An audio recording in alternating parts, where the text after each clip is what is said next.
Hello everybody, welcome back to Buy on the Road. It's a beautiful day, sun is shining. The day didn't start beautiful though because it was raining. But that aside, everything is great now.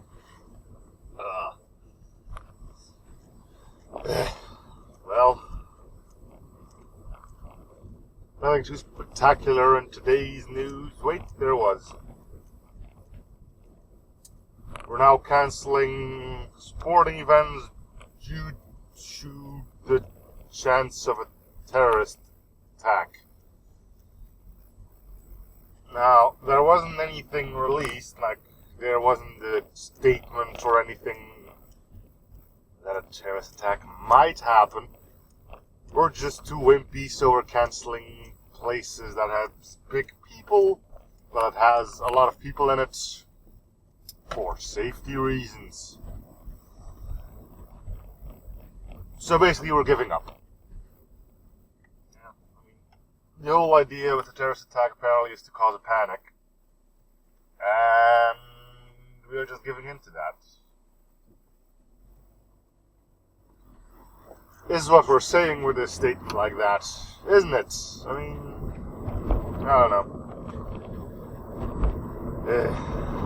Do keep in mind that you have to put this, the time is important on these, I believe. I mean, this could be uploaded in the weekend. By that, situation might have drastically changed, but today, on this November the 17th, that's what we're at right now.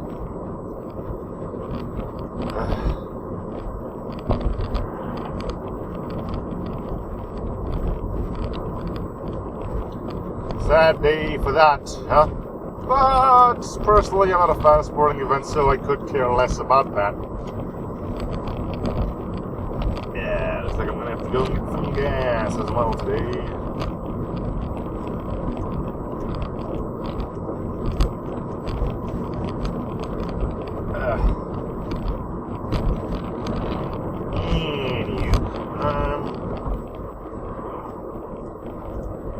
We've been having fun.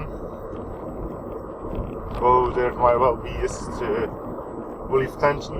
So for those following my channel, there's this System Shock 2-4 player co-op thing that I'm doing. And while it is immensely fun to play, I mean play, not trying to sync up with one another, because that's an entirely different story. But while it is most fun to play with, and my co-hosts are all brilliant people of their own, rendering those videos is quite a thing, because whilst episodes 1 to 3 were just my perspective, or in between quotes fearless leader, now I wanted all points of view to be visible. So that means everybody needs to videotape it, and I'm in charge of fitting it all together. Now, I don't know when this is going up, but I'm pretty sure you'll already get to see episode 4 of that, which is where the magic happens. So yeah, you got one big screen on the left and then 3 smaller ones on the right. And perspective switch and stuff like that. And all that isn't a problem. The main problem is the work that goes before you can actually start doing that stuff. Because, remember, the episode was in 2 parts because, again, we ran into some issues and I didn't want to, have you guys watch half an hour at a synchronizing screen and at the lobby screen and blah-de-blah-de-blah-de-blah. But, well, I just say I'll continue the story once I'm actually returned from the store.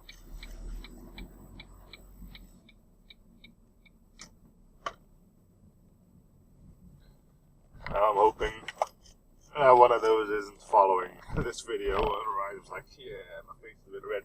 Then again, I did make note of all that, so, consider this a bit of a behind the scenes. Anyway, I'm parked really darn quite close. See you in a bit.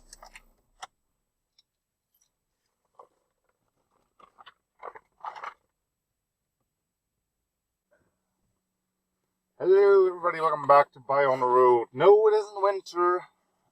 And yes, it is a big difference from the weather from last week. Things are looking nice and white, which is actually kind of annoying. But, as you can see, there's now ice on the inside of my car.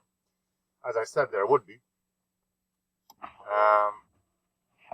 Yes, it's cold. It isn't freezing, but it is cold. Anyway, this is how well my car starts on a cold day like this.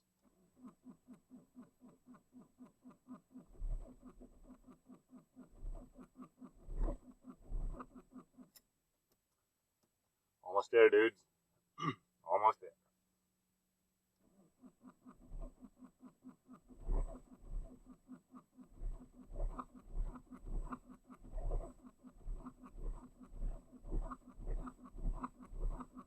Almost there. There we go. Here comes the fog cloud from the exhaust. Yeah. Oh, by the way, see that little thing that just went under the fence? Yeah. Here, little thing yapping, that's it.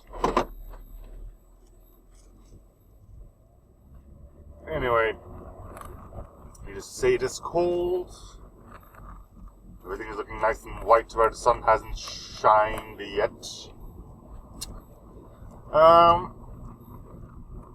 Yeah. That's the one of two things I genuinely hate about winter. My car frozen over and it won't starting, and then other people driving when the weather is slippery. Either they have no confidence in their own driving skills or whatever, I don't know, but anyway. Of course, the first day where it froze, tons of accidents have happened already. Even though there was a proper warning the day before, watch out, it's going to be slippery tomorrow morning. No. Let's just pile up on one another. I believe it was a grand total of 10 or 11 accidents. Yep. Anyway, let's talk terrorism. Why not, right?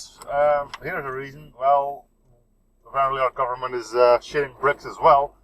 Because in the capital, they've shut down public transportation, schools, daycare centers, I think some other stuff. So, yeah, they're really not, showing a strong united front. They're more like cowering away. Other than that, there's another guy peeing in the bushes. Enjoy that.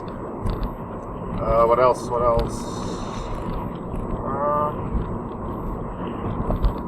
Oh yeah. At Parliament, the military showed up. Just there, of course. I mean, the average Joe can go suck itself for all they care. Someone told me that that's exactly where something should happen at Parliament. Because what do those friggin' government people do? Care about the common man? Nothing. Unless it's time to start voting. So if a few dudes get blown up, oh no, tragedy, oh no, and a week later nobody cares anymore. And a few of those friggin' ministers die, then we'll probably start seeing some changes, because then they'll be shitting their asses. Now they're stuck up in Parliament behind a fence of soldiers, not having a care in the world.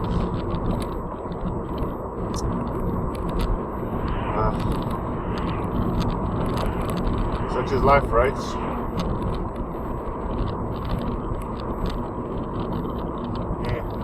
I don't know. We managed to survive a year and a half without Parliament, or government, or whatever it is you call that. So I really don't think we're in too much of a problem should it go down for quite a while again. But hey, They control the country. Why should they be the ones that have to fuel with us? They sit high and mighty upon their pedestal, preaching that they have the best intents for us, but when you look at it, it's their own safety they are concerned about.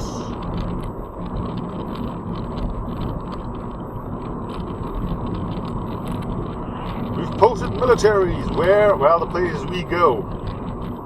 Oh. Okay. Congrats.